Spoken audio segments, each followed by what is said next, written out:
Hello, everyone. This is Chris Caplice here. I'm Jim Rice. And we're going to talk about a couple things. This is the third live event for SC2x Supply Chain Design. And what I wanted to do is first recap the course a little bit. I'll do the first half and Jim will take the second half. Then we'll start talking about the case. And the case is Chef Yourself, a case that we wrote about 2 years ago. And we'll talk more detail about that. I have some Slido questions that I want you to answer. And if you have any questions for us, you should use Slido. You can see the code. It's SC2x, right? That's slido.com. Send in your questions now, and Jim and I can answer those along with Sergio, who's sitting behind the camera. And then after we finish the discussion of the case and answer any of your questions, I'll give a quick wrap up. We have some announcements for SC2x, and I'll tell you a little bit about the next course you should take, SC3x. So first, let's recap.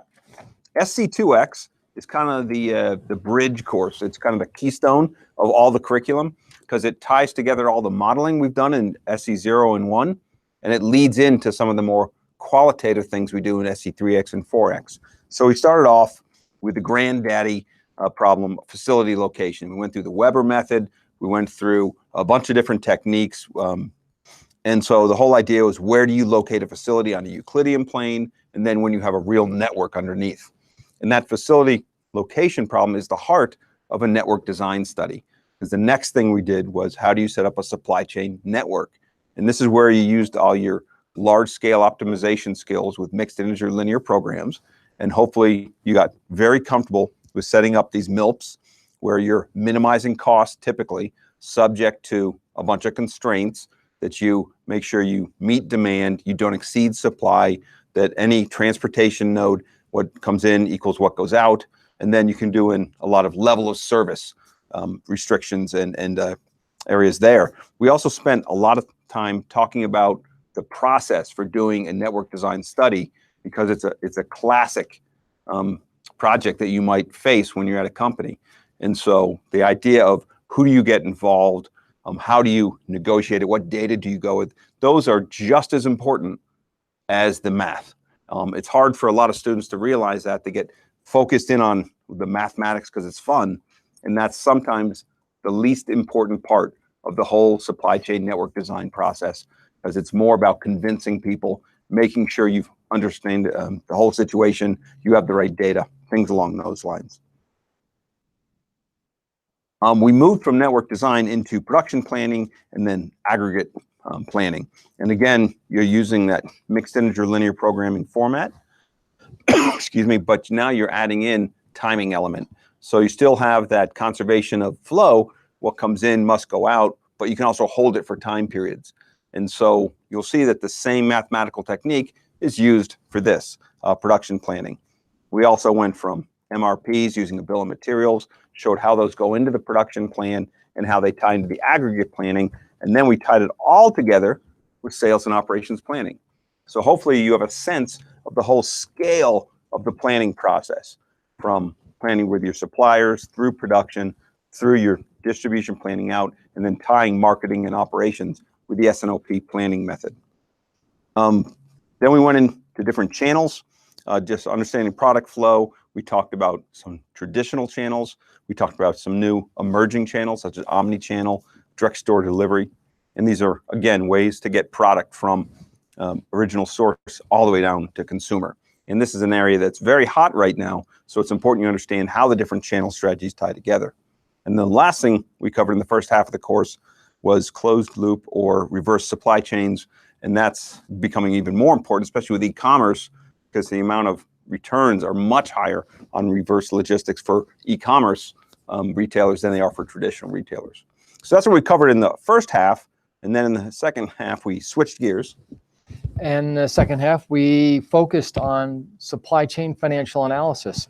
Now, broadly speaking, what this subject area was intended to do is to help make you conversant with those who speak only in the terms of the financial analyst, if you will. So be able to speak with a chief financial officer. I think about the things that you were talking about, Chris, what you were covering in the first half of the course. Well, what we cover is really helping you to be able to understand the sort of the quantitative work that you've done, and then explain what the financial impact of those decisions you might be making that are informed by those approaches you've taken or the designs you might have selected, be able to articulate that to the senior executives. And so what I'd like to do is tell you a little bit about what we covered and what that was supposed to help you learn. We start off with the income statement and balance sheet, two fundamental financial reports to help you understand how to read those.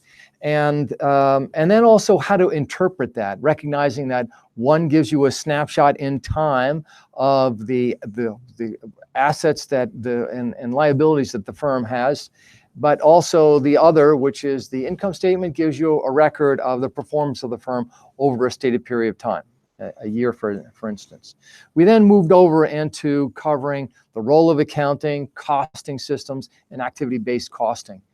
These are important for you to understand because while they are not publicly available information, it's critically important for use by the decision makers. So really what these systems are, they're internal systems that allow the business to determine exactly how they want their costs to be represented so that it gives them better information on how to make decisions. And that's actually very evident when we use an activity-based cost system, because it's really focused on giving you an understanding of how you allocate overhead costs to various functions so that you're not distorting where the real costs are coming from. So after we've gone through the understanding the financial reports and then understanding the cost systems that are underlying them, we then moved over into talking about working capital and the cash-to-cash conversion cycle. So now we're talking about the actual financial resources that the firm's using and putting to work in the supply chain. And we have to be able to explain that. And that's what we did in this particular section. And understanding the three different components of the cash-to-cash conversion cycle is really important to help you understand where's the cash being used and where are potential opportunities for you to shorten that particular cycle. This then segued into the material that my colleague, Dr. Jared Gensel, covered when he started talking about cash flows, all the different cash flows, the relevant cash flows, free cash flows, working capital cash flows.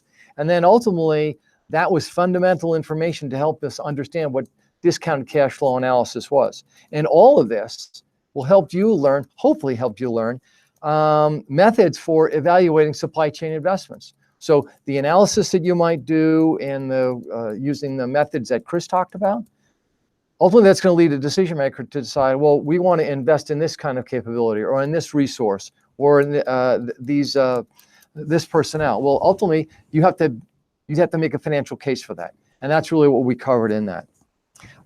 In the last week, we segued into some different material. We introduced this concept of supply chain finance, excuse me. It's a term that's commonly used now, but traditionally it's been called trade financing.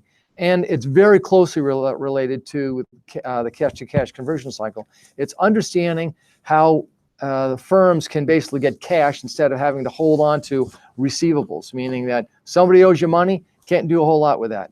You need cash. And so there's a variety and emerging number of different ways to basically access that cash that makes your business more capable to operate when you have cash, obviously. And then lastly, Jared finished up by talking about a broad range of different methods to analyze supply chain, not supply chains, but companies' financial performance. And recognizing there's a connection to what we do in the supply chain in many of those, but not all of those financial measures rather. So that's what we covered in that, and hopefully it's made you, I'd like to say it's armed and dangerous in the ability to speak with your chief financial officer or your senior executives about what it is we do in the supply chain and how it impacts the financial performance of the business. So then adding on to those two things that we covered in the second half, we also covered procurement, and that's the whole sourcing side of things. And so it's really, if you think of the three flows that we're designing here, the physical flow, the information flow, and the financial flow. This is more the information flow. How do you get information to your suppliers and how do you get their information back? And so Yossi Sheffi talked about different methods, and it's really all about segmentation. Hopefully you picked up on that. It's been one of our main topics since SC2x. All supply chains, there's not a one-size-fits-all supply chain. Every company has multiple supply chains. You need to find the right supply chain that fits. And for procurement, you need to find the right approach for the type of material you're procuring or service. And so we talked about how you segment those based on value and risk, and determined which type of acquisition process or sourcing or procurement process matches which type of material you're trying to procure. And he spent a little bit of time on combinatorial auctions. And again, this is using our old friend, the mixed integer linear program, in a slightly new framework that's only been around for a decade or so. But it's another way to optimize to find the best matching of products and suppliers. And then we finished up, excuse me, with organizational design. And again, it's that last design element that we talked about. And we really focused on the key question: do you centralize or do you decentralize? And every company has this. The old joke is that you'll centralize and then 10 years later you'll decentralize. And so what we tried to do is give some clarity into why companies go one way or the other, what functions need to go. But it's really an ongoing struggle for different companies because they have different approaches. It's sometimes a style issue. And then the last thing we did was metrics. And the big takeaway from that is think about a balanced scorecard. You can't measure things, performance on just one metric. You need to look at the whole breadth of things. And so the common way that we talked about is to look at it, again, in that like a triangle. You look at your asset utilization, you look at your efficiency or productivity, and then you look at your effectiveness. So if you think of it in these ways, it's the usage of your inputs, the translation of outputs into inputs, that's efficiency or productivity, and then are you doing the right thing, the efficiency. And so your metric system should cover all three of these to keep your supply chain in balance. So that's what we tried to cover in SC2x. It's my favorite course, to be honest, because I think it really ties things together, and I love the network design stuff. I love that we bring the finance stuff in, and so I think it's pretty robust. Excuse me.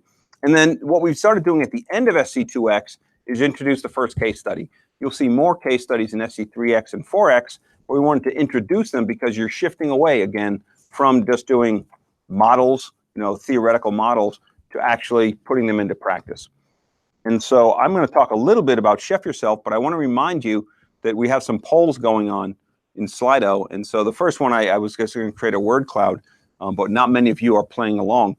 And so I'm asking what one word sums up Wendy's situation at Chef Yourself. Let me just describe what the case is to remind you, and you should all have access to this, and many of you have responded to some of the polls online as part of the class as well, and we'll talk about those in a second. But essentially, like any case, there's a protagonist, and this is Wendy Swenson, and she shows up at this job, Chef Yourself, and she's been challenged by her new boss, who's Raj Singh, the COO, to make recommendations on how to improve things. And the way when we wrote this, we wanted to make it's very realistic that Wendy is in charge of supply chain, but no one reports to her.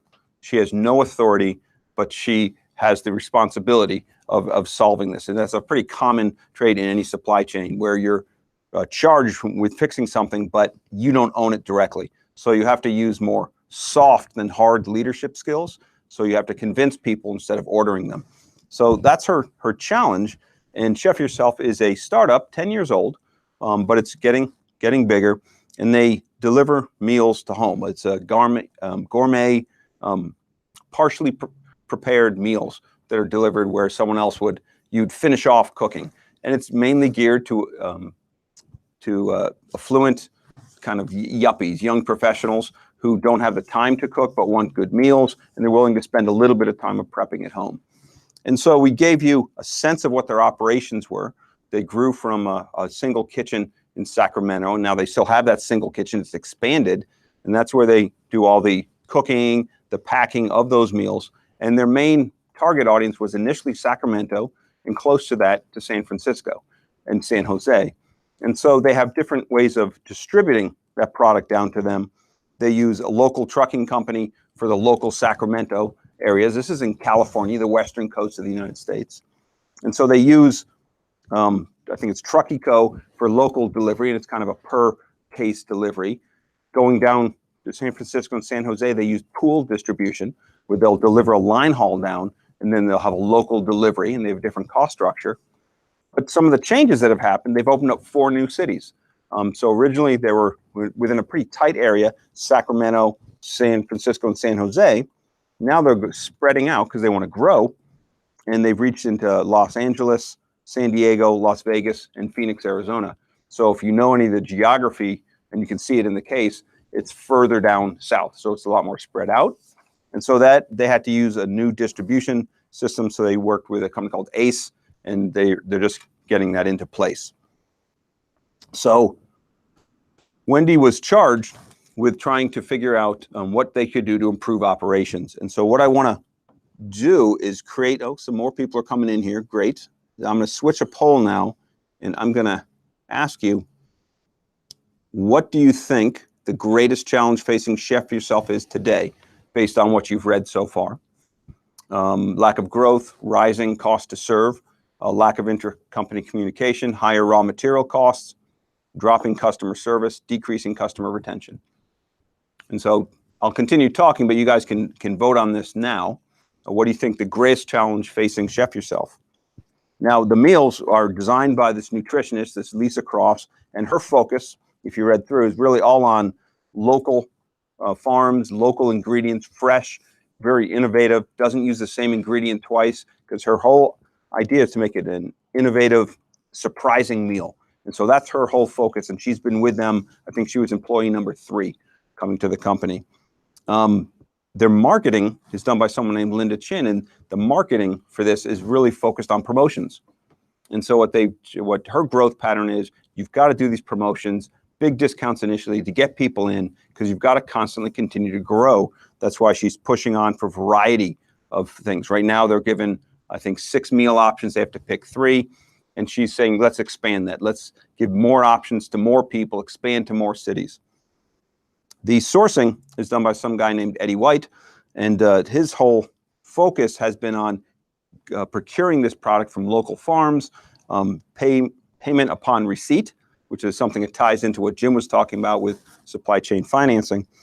But his challenge has been, as you read through this, you can see that they sometimes have conflicting goals. One of the challenges that Eddie White, the sourcing or procurement guy, saw was that the meals were designed without thinking about sourcing in mind. So they procure new ingredients every time. They come from different areas. They never use the same ingredient twice. Short notice, things like that. And then let's see, who else did she talk to? She talked to John Bush, the CEO, who's still thinking about, we got to grow. And his whole focus is on increasing that growth path. Because if you look at the financials, they've actually been growing their revenue quite nicely. It's been increasing, and so going out has definitely increased their revenue there, but there might be some challenges. Any comments, Jim, as you? Well, I think that among the things that you mentioned, Chris, that the policy that they have in working with their suppliers is to pay on demand. That's really generous, and that's not consistent with the way the world is today in terms of working with suppliers. For many of you who are working in the supply chain or in companies right now, you know that perhaps your terms with your suppliers are extending beyond the used to be 30 days, now it's extended to 60, and in some cases upwards of 100 and 120 days. I know that some of our customers are telling us they're not going to pay us for upwards of that length of time. So having a policy that you're going to pay your supplier that quick is that you have to decide that that's what you're going to do. Now, the problem they may have is if you're buying from local community, small companies, you could just tell them, we're not going to pay you for 6 months, and they may go out of business. Right. So it's maybe a function of the design of their system, particularly if the I think it was Linda, the marketing, it was the gal who's doing the chef who was basically saying we want to have unique offering. That's Lisa Cross. Oh, so Lisa Cross. So she's going to be probably an advocate of that as well, because she's going to be looking for getting unique raw materials from special suppliers. Absolutely. That's inherently, it's going to cause a cash flow issue for the firm. The challenge is, you're exactly right, Jim. This is why this is so interesting. because you got to look at the roots of the company. Every company has a center. And so if you look at a company like P&G, Procter & Gamble, they're a marketing company. Everything they do is to marketing. If you look at Walmart, Walmart is a supply chain company. Yeah, they do marketing and other stuff, but their focus is supply chain. That's why the CEO is usually an ex-supply chain guy. If you look at Chef Yourself, where did it come from? John Bush is a foodie. And so he hired people because he loves this food. And so their whole focus is fresh, now, small. And if you've ever been in this part of the United States, it's all about local farmers. So that's a definite challenge for the procurement guys because they're forced into a corner.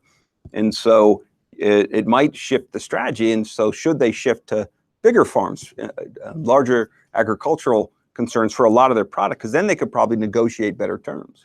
Yes, but that goes to the core of who the company is. Right. Is this company a local fresh company, or are they going to pretend that that's who they are? Right. And still, then have to basically, go with the larger farms. Like Haagen-Dazs is really, the guys from Brooklyn. Haagen-Dazs, we always thought it was from somewhere in Europe, and it's actually from Newark, right? So do they market that they're really a pseudo company? But so it's a challenge that you'll face as supply chain to make your supply chain strategy match the company's culture or their approach and make sure they align. But that's a challenge.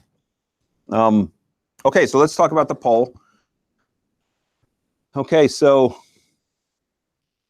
John Bush would fire all of you because no one said lack of growth is a problem. And he said that's the #1 problem, the CEO, right? And so if you disagree with the CEO, that's a bad thing. It's not a good thing. It's not a good thing. That's not a good place to start. But the rising cost to serve, that's a challenge. And the lack of intercompany communication, interestingly, that's almost a cause. And so it's something that can possibly be fixed. Higher raw material costs, maybe, but we didn't really specify that. And interestingly, this case was based on some other real companies like Blue Apron. And their real challenge is the last one there, customer retention. They find they can't hang on to customers. And if you look at their financials, when you talk more about what's happening with this market in the United States, it's something that catches on really big, but it doesn't stay long. So they have to increase their marketing budget. So if they increase their marketing budget, the number of customers goes up, but as soon as they drop it, they drop off because it's a churn. They're constantly bringing on new customers. And so a lot of these similar companies are having a hard time retaining customers after the first 60 days. Well, I think in Blue Apron's case, they even went out and started looking at different channels. So they're starting to go out into even Costco. So they're not going direct to the consumer. Now that opens up a much broader potential for growth, but they're disconnected with the customer because the customer is a buffer called Costco in between them. And then of course, Costco has to make some margin on that, probably a fair amount of margin. So they're not going to get the same amount of margin on that incremental volume that's going direct to, that's going through Costco. That being said, their distribution costs will probably be lower because they're just delivering large volumes to Costco. So it's a very different distribution channel, and they really have to understand the dynamics of that. It affects their relationship with the customer, it affects their costs, and probably affects the freshness, because if they're going through an intermediary, that's going to be product that's going to be sitting on the shelf for some period of time. Yeah, that's we talked to guys at Starbucks, and they also go through these multiple channels, and they had a big, discussion when they should start going through the retailers, going through the supermarkets for some of their products, because they didn't want to take away from the third space, going to a Starbucks store, and they eventually found that it worked for them. They didn't have the freshness issues, but it was a challenge of, do you go to other channels because will it dilute the brand? Will it change the way that the customer perceives? Because a lot of this, what Chef Yourself does, what we tried to get across, it has this feel, right? You're kind of, close to earth, supporting local farmers and everything. And so your supply chain strategy has to kind of align, or at least complement, or at least not totally violate that culture. All right, so I switched the questions now to which of the following proposed initiatives, excuse me, do you think Wendy should start right away? And these were the questions that you also answered in the poll. And what's interesting I've got, you guys need to keep answering on the poll. I know there's at least 20 of you out there. I'll talk about what because this class had a very different set of priorities than previous classes. And so I'll talk about that in just a second. But I want to see you guys get voting in. But the options you had was establish a sales and operations planning process, conduct a network design for the number and location of kitchens, because one of the big challenges that some people put out is that the Sacramento kitchen was too constrained and they need a second one, maybe down in some other location south. Create a formal forecasting team, renegotiate the payment terms for suppliers from 30 to 60 days, establish a meal design process with sourcing, kitchen, marketing, and other functions, redesign the distribution boxes to the new cities, those 4 new ones they expanded to. All right. So can I just comment on yeah, one please. of these? So one of the options, as Chris was mentioning, is renegotiate payment terms. Well, for the suppliers. Well, Right, those are the small farmers. Yeah, so as much as that might be something that sounds like a good idea, based on the nature of those companies, it would be very difficult without putting those companies in financial distress. It depends on the firm, but at the farm actually. Right. But you need to check that out. One option there though would be to go out to some third-party financiers and look for ways that together you could find a reasonably priced loan that the farm might be able to take out to acquire the cash as soon as possible. And so involving a third party would probably help in that case. Now, there's going to be a cost if you exercise, using, thanks, Arthur, if you have somebody else provide financing, but that's okay. I mean, having some cash, it might cost you a percentage point or a couple of percentage points, but that's going to be, if that's what's necessary to keep the business operating, that might, and to support your suppliers, that might be a good option. But renegotiating, look, the chef yourself is probably bigger than the farm, so they can probably push the farms around, but you don't want to push the farms around so much the farm says, look, we're not going to do business with you. Yeah, and they seem to have this feel of the softer, gentler, kinder kind of company, and so it might hurt their image. All right, so let's talk about what you guys did, and overwhelmingly, you said establish an SNOP process. So I tried to stress the question right away. So hopefully we gave across when we described this in the videos. Starting a process like this is non-trivial. It's not just hold a meeting where you serve food and everyone shows up. It's a whole process where you get people together. So I would always argue that, yes, this is the longer term. But if you're looking for, if you're new to someone, right, you're new to a company, you've got 90 days before you're either taken seriously or you're dismissed. And so you've got to use those 90 days quickly. And one thing you need to think about is how do you make an impact, this low-hanging fruit. So what I tried to get you guys to think about is what makes sense to do right now, not long-term, because I agree, the SNOP, that's what they really need, because kind of undermined through all these kind of discussions is that they're not talking to each other. And sales and operations planning would bring that all together. And so that could almost tie together with that meal design process. And so when we talked about new product design, which we do in SC2x, I think, we talk about designing for supply chain. And so what we're finding in that funnel design process from new ideas to final new product launched, bringing supply chain in earlier so that you're not coming up with a product that costs a ton to actually produce. And that's one of the challenges that they had. So meal design is one of those things along with SNOP, I think is a good longer term thing to introduce. But for me, honestly, no one picked the one low-hanging fruit that I would grab right away. And that's renegotiate or redesign how the boxes get to the new cities. Because if you did any financial analysis, if you looked at the, excuse me, the exhibits that we have and did some of the math for what the costs are for delivering the boxes to Los Angeles, San Diego, Las Vegas, and Phoenix, it's almost 5x more expensive. And so if you look at the terms of that ACE trucking and you say, you know what, this doesn't make sense, there's got to be a better way.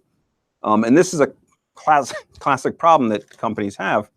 When you start something, you find something that works, and because you want to get it out there. But then you're not looking at being efficient or costly. You're just getting it done. But now, as it goes, you got to start looking and saying, okay, does it make sense? Does the cost to serve make sense? And so here, it's so much more expensive. You could probably, if you could renegotiate Ace Trucking down to the other company, the what I call them, the Truckee. the KC Fish, Oh yeah. which is an acronym for JB Hunt, right? The large U.S. carrier. If you look at those terms, if you can negotiate those, then you have a much better chance. So low-hanging fruit is something you want to go through that has immediate impact and is pretty easy to do.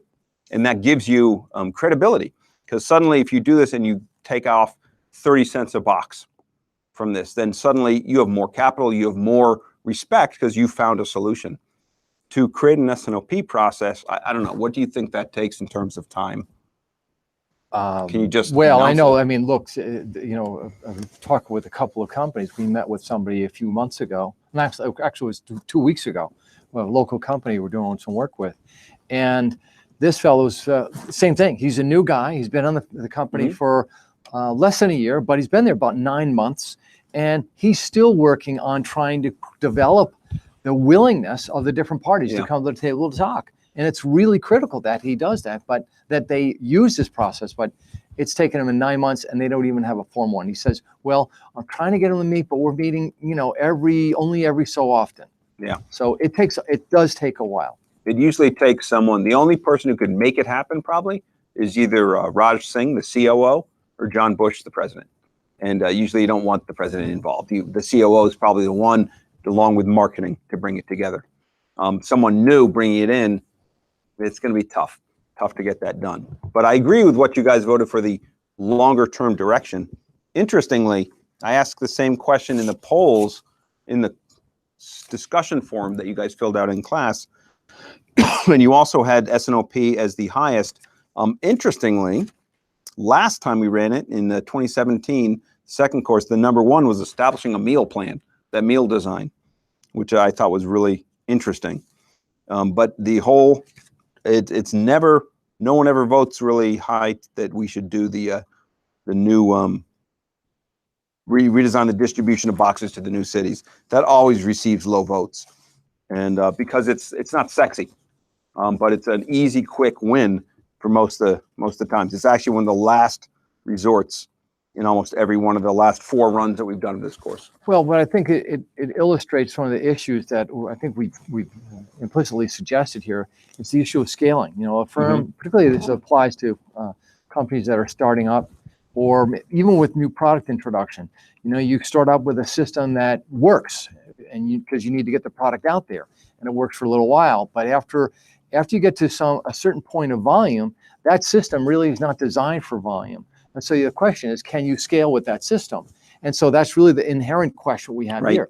Can the kitchen in Sacramento, can that actually be scaled to service all these other outlying areas?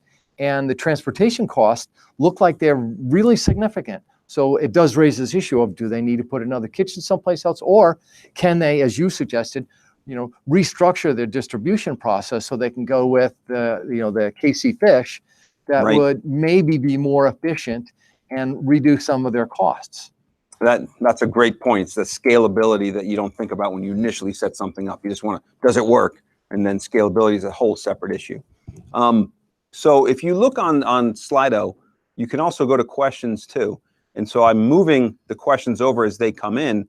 Some questions that are specific to the course, I'll ignore for now. I'll answer those at the end. I want to only answer questions for the case study. But what I want you guys to do is let me know which questions you want answered.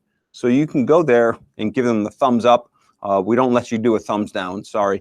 But you can upvote them. And so we'll start answering those, the most upvoted ones. But I want to give you another poll that leads into what Jim was talking about. And that's the whole challenge of, do we want another kitchen? Because there was debate there. Is that the problem, or are there other problems? And so here's a quick question. What do you recommend?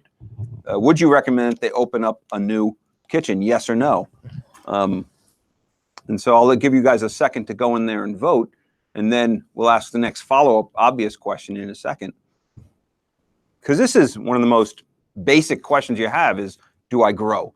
So could I stay internal? Because expanding is a lower risk because you're already there and you're just adding to it.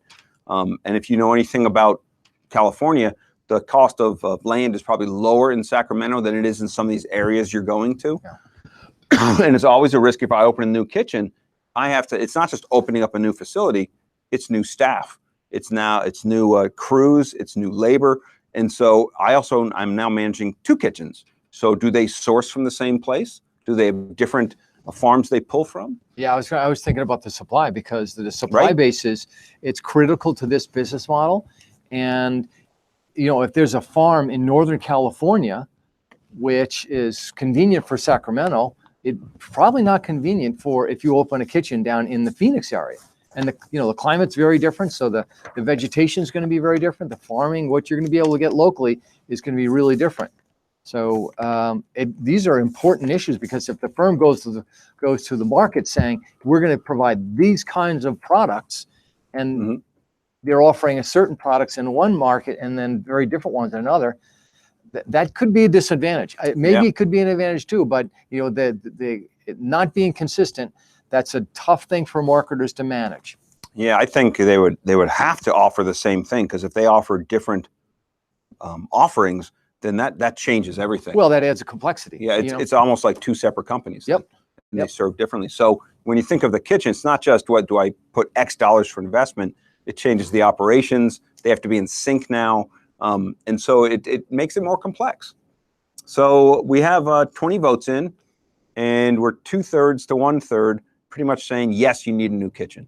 Okay, so I'm going to open up the next question, which is the obvious one. Where? Where? Yeah, and so what I want you to do is enter in the city name, and it'll help us if you type it correctly. So I gave you some different potential ones there, and you can always go on Google Maps or Apple Maps or something and see other cities in there. You know where the balance of the markets are. I don't know, Arthur, if people can see this, if I hold it up close. So you have this in your case study, but if you did a center of mass, you could kind of look at it that way. But you can look at this as well in your case and try to understand where should you set this up, because we could do a mixed integer linear program, right, and do a network design, and we could do this formally, but we can't use Euclidean space because that would probably put it in the middle of the desert. So the question is, where should we locate it? That's close to these new markets, or should it be somewhere else?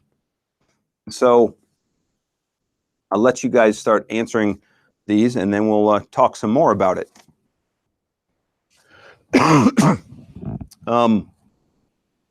But the challenge here, and the real thing about the case, is expanding to new markets. How do you expand to new markets? Because the reason why they went to the 4 new cities is because they thought they were kind of saturating that local area, and there's a lot of stiff competition. So the challenge that a company will always face is, do I grow more in my internal customers? Do I upsell? Maybe what John Bush was asking to do, to expand the product line, maybe? Or do I go to new markets, new geographic markets? Or do I introduce whole new offerings? And so there's all this area of growth, and the supply chain needs to obviously support that growth. And that's a problem that every one of you will ultimately be faced with. There aren't companies that say, you know what, let's shrink our business and we'll just get more efficient. It doesn't happen. Well, not voluntarily. Not voluntarily. But certainly we're going to get small. Yeah, we're going to be great and small. No, it doesn't work that way. So invariably, the firm, even if you're a giant firm, there's going to be this issue of how can you grow? Right. And look, Amazon faced this with in their grocery business, and so they were saying, well, how do we go about this? And they made some attempts to do that themselves. And ultimately last year they decided, it's not working. So what did they do? They bought Whole Foods for $13 billion. Hold that thought, Jim, because we might have a question about that. Oh my gosh. Okay. As we look at this and we look backwards, you can see it looks like Bakersfield is the overwhelming preference. And if you look, and we could write a whole case. In fact, we've written a case with Walmart that looks specifically at DC location based on a bunch of different factors. And it's really interesting. you have to consider a bunch of different factors. But most of you are saying if you were going to open one, you'd open in Bakersfield, which actually is closer to the 4 markets. It's not real close. It takes off the line haul, but you've got nothing close to Bakersfield, to be honest. There's no market. There's no local Bakersfield. But there are farms close by. Yes, there are. It's at the base of the San Joaquin Valley, and so there's going to be a lot of farms. So the supply is going to be good there, but you're looking at a long hauls from that location. Less than Fresno, and so I guess if most of the, I mean, that's the breadbasket. If you don't know about the United States, I don't know what percentage of fruits and vegetables come from there, but it's amazing. It's such a fertile area. Yeah. So my guess is some of those farms are shipping north to our Sacramento kitchen and south to Bakersfield. And I guess some people said LA. LA is tough. One is, why would you want to live in LA? But the second is, it's a very expensive area, to be honest. And so that's a little bit of a challenge. Did anyone say Las Vegas? People just want to be in Vegas. There's some interesting regulations between the states that I really didn't mention in here. Arizona, Nevada, and California. California and Arizona are competing on a lot of their fruits and vegetables. And so California, like I said, is a big producer. Arizona, which is to the southwest, or to the north, rather, of to the east of California. They grow some, but they're the major importer from Mexico. And so a lot of Mexican vegetation and agriculture comes in, and they will ship it elsewhere in the United States. There's actually a border inspection at the border between California and Arizona, where they make all vegetable stuff get stopped, and it's a day-long inspection. And you could say it's for safety and all this stuff. It's really to protect the California market. And so it adds an extra day. Yeah. This is the stuff we did when we did it with Walmart. It's fascinating. Wow. And so to source from there, it adds a day, and it has nothing to do with the distance. It's the government policy. And this is one of the things we'll talk about in SC2x. Your models might tell you something, but you've got to look beyond that. You've got to look at the politics, the economic, the environmental, the technical, the social aspects to get a more grounded solution, a more holistic solution. But generally, if you look at just, geographically, it looks like Bakersfield is the overwhelming favorite. Someone wants to go to Riverside. I have no idea where that is. Boston. Good. Made it. Good. I'm glad to see everyone's taking us seriously. All right. But let me go to what Jim was talking about. This is about a year ago, and Amazon acquired Whole Foods. Whole Foods was a national but small level. I forget how many stores. 430 some odd stores. Yeah, so compared to Walmart, probably has 3,000. It's close to 4,000. 4,000 now, yeah. And so they bought this as more of a high end, and the question was, does this help or does this hurt? Chef yourself. And so, what are your thoughts? I think, anybody sees Amazon going into their space worries, and they start panicking, often for a good reason. I don't think Amazon's going to go away, so I think they're going to disrupt all that happens and occurs in the grocery space. So if I were a chef yourself, I'd be very worried. And maybe that's one of the reasons why think about Blue Apron has gone to a different distribution channel to try to expand, to get that growth we were just talking about. So I think it's an issue. Now, of course, there's all the sorts of dynamics going on with Amazon's use of Whole Foods. I was just reading an article yesterday about, it was an article in the Wall Street Journal about the consumers who are using, who are Prime consumers, Amazon Prime consumers who are also Whole Foods customers, and how many of them are unhappy with what's going on inside the stores, because what Whole Foods is doing is or Amazon Whole Foods, they're actually making the staging areas inside the store. So they've taken some shelf space out. Yeah. And so there's this, instead of, if you've ever been to a Whole Foods, it's a nice experience, generally speaking, fresh food, it's very well displayed. Now, And its nickname is whole paycheck. Yeah, because whole you spend paycheck. your whole paycheck to buy the food. That's there. Yes. exactly right. But now they have this area in there, so I'm told, that where you got all these people running around grabbing stuff and packaging things, so it doesn't have the same feel. Now, how does that affect, Chef Yourself? Well, I think that I wouldn't be surprised if the folks at Whole Foods decide, hey, you know what, we can get into this, this particular business, and we know our customers because we see them every day. Let's just jump right into that. Yeah. So the merger created, well, there's a couple interesting things. Grocery has never been a sexy area. The margins are razor thin, and so it's always funny. There's this halo Jeff Bezos effect when he goes in. It's like, it's brilliant. He's going into grocery. Grocery is a tough business. Yeah. However, what they're combining, Amazon is amazing at delivery and very efficient at this, and they're combining the halo of Whole Foods, which is known as really high quality organic. So the idea is maybe they can combine that, and that competes directly with what Chef Yourself is selling as well. And so I agree with what you guys are saying. 94%, it's not good. Signs are not good for Chef Yourself. We have one last question I want to do for polling, and then we'll answer your questions. Who do you think is most responsible for the problems at Chef Yourself? This is the time to point the finger of blame. Who do you think is responsible? Who's to blame? And it's just an interesting question, because we tried to write this case with a lot of personalities, because this is what you'll find.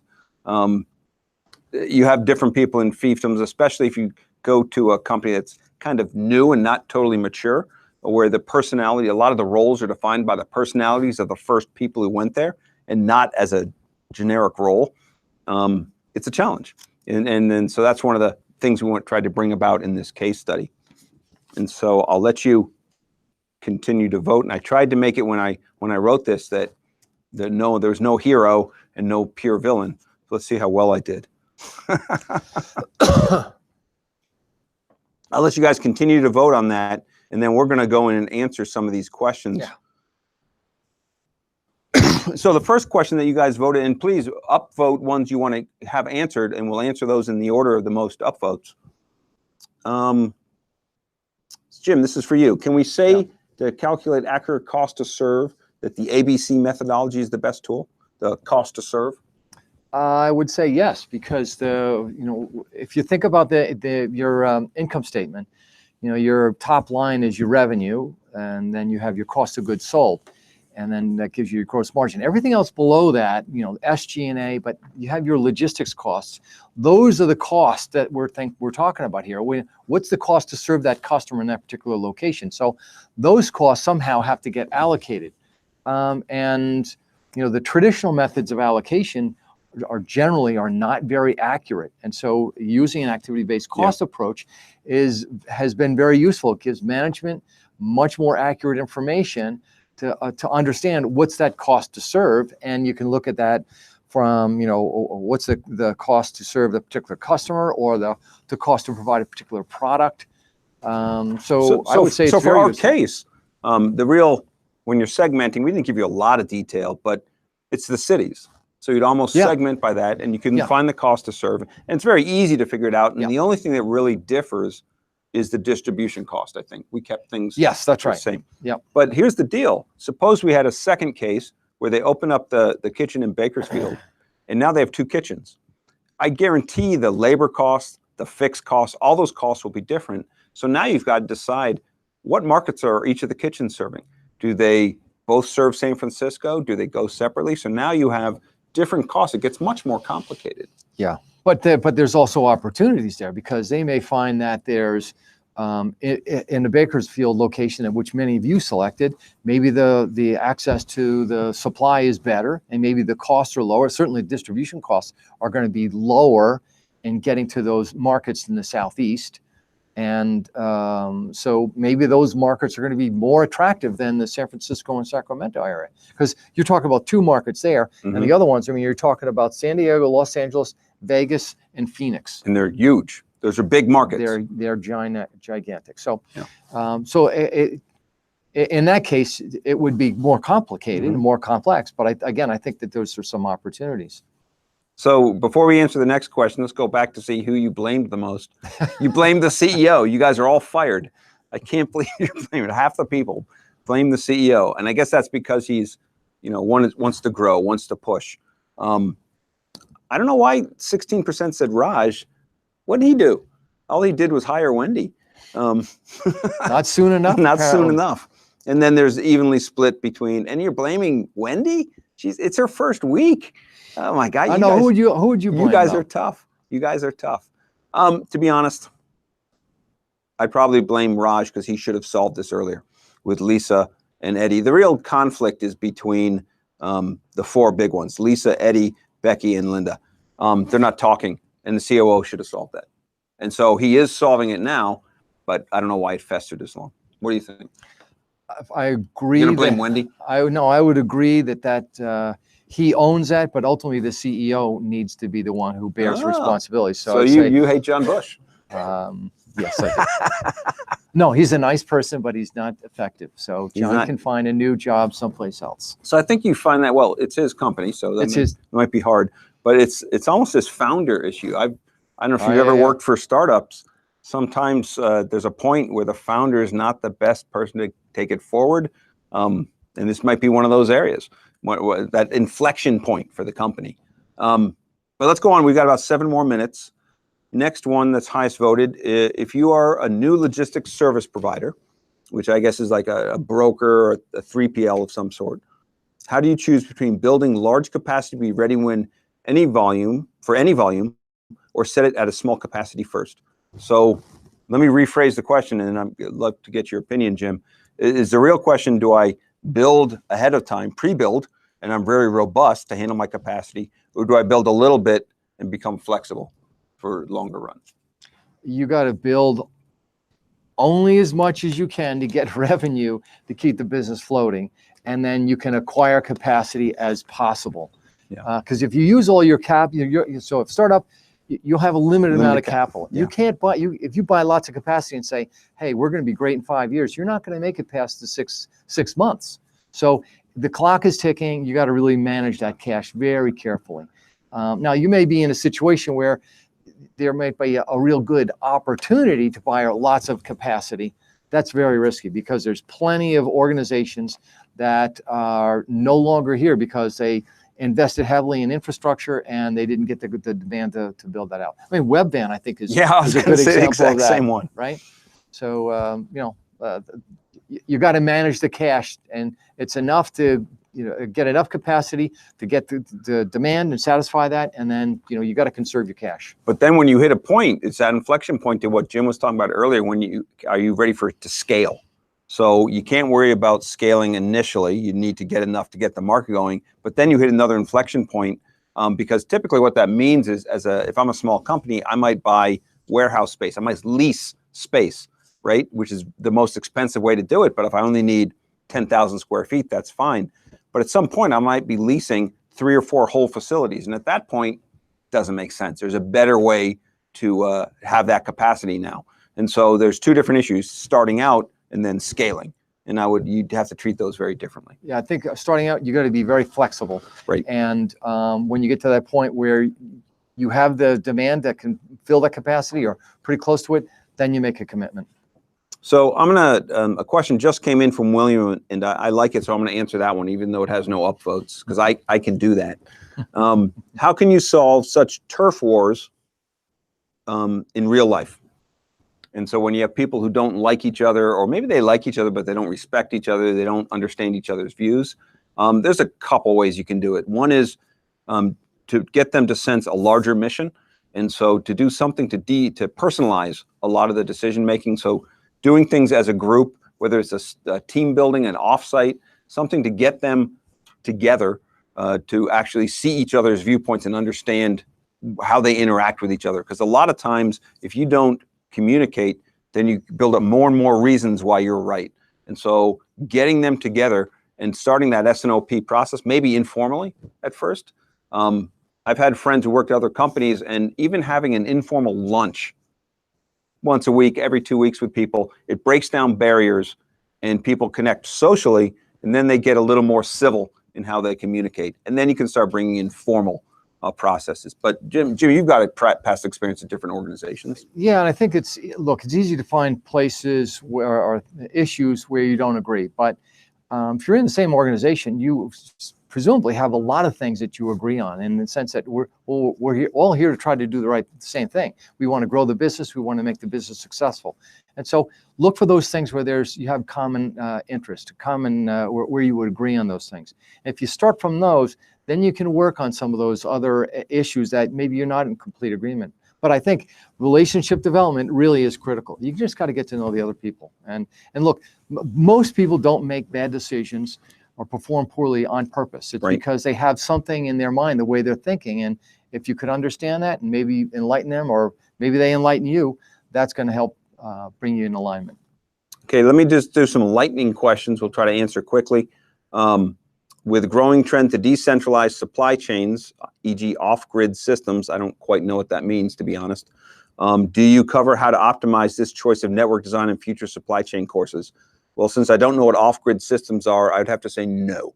But I might be that I'm misunderstanding. If you mean more last mile delivery things, then yes, we do cover that more. Question on forecasting. Next year, sales forecast is increased by 20%. How can we link the increase in sales with outbound transport impact on shipment structure? Oh, I think that's an easy math question. And in fact, that's some analysis you should be able to do. If you put the number of boxes in, and you can see what the impact is on transportation, because I give you that cost structure. In fact, you can see that the cost structure for the existing transportation option going to the 4 new cities goes through the roof, because they built it not for scale, they built it for just getting it out there. Yeah. And so they built it for flexibility. They didn't build it to scale. So I think you can actually do that math pretty quickly. Just multiply through with the cost structures we give you. For the SNOP process, who should be the best one to lead and monitor that? What do you think, Jim?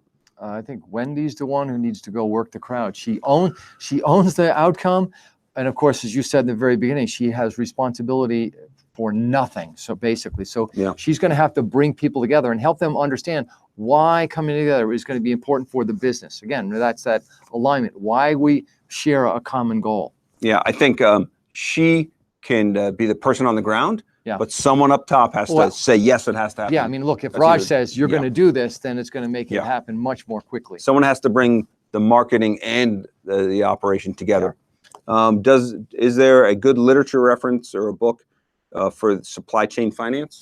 Yeah, we recommend a book by Higgins, and it's the book. Let me see here. I have it in my. Keep them talking there, Chris. Yeah. No, that's okay. Is it in the key concept document? Yeah, it should be in the key concept. Yeah, go to the key concept documents, guys. It's where did Higgins go? Yeah, Analysis for Financial Management, 10th or 11th edition. It's an awesome book. It represents what we think about financial matters, and but also from an operator's perspective. Now, if you're looking at, that's for supply chain financial analysis overall. If you're looking for supply chain finance, there's a white paper that was done by the folks at Caplice Logistics, Dale Rogers. And if you want to contact us, I can put you in contact with Dale and get that. Caps down at Arizona. And ASU, right, they're good guys down there. The Center for Advanced Procurement. Advanced Procurement Studies, And then there's also a white paper done by the folks at Politecnico di Milano who've done good work on that. But there isn't a book that I'm aware of that's really addressing supply chain finance very until you write one. Yeah. Okay. He just gave me a job. So we're running out of time, and so I wanted to do some quick reminders, and there's a handful more questions coming in. Sorry we couldn't get to them all. The final exam for SC2X is released on June 20th. 1500 UTC, just like it always is, same as it ever was. It'll be open for 1 week, closes on the 27th of June at 1500 UTC. It's timed. You have 4 hours to complete it. So within the week, you can pick any time you want. You get 4 hours once you start. Any questions, please send us an email to sc2xhelp@mit.edu, and Sergio, Sima, and the team will respond to you very quickly. The last thing I want to do is talk about SC3x. Which is the next course you want to take. If you liked the idea that we got other issues in here, personalities, complexities, then you'll love SC3X, because it builds off of everything we've done, but it reintroduces more reality And so we talk about complexity of supply chains, how to measure that. We talk about global supply chains. Bruce Arnson comes in and talks more about global logistics, global distribution, and some of the challenges that happen when you cross a border. We talk about disruptions. Professor Sheffy comes back and talks about how do you plan to be more robust under the face of disruptions. We talk about exogenous factors, these things that you have no control over that influence a lot of the things that you have to take care of in the supply chain, such as carbon footprinting or different political regulations. And then we also talk about and introduce something called system dynamics. And system dynamics is a way for you to understand how a system, which a supply chain is, interacts, and how it gives you a formal language to talk about that. So with that, I hope you had a good time with this. You had great questions. I'll try to answer the remaining ones coming in. But I thank you for taking the time. Jim, thank you for coming. Oh, of course. And hope you enjoyed the case. Hope you enjoyed SC2X. Good luck on the final, and hopefully we'll see you in SC3X. All right, thanks.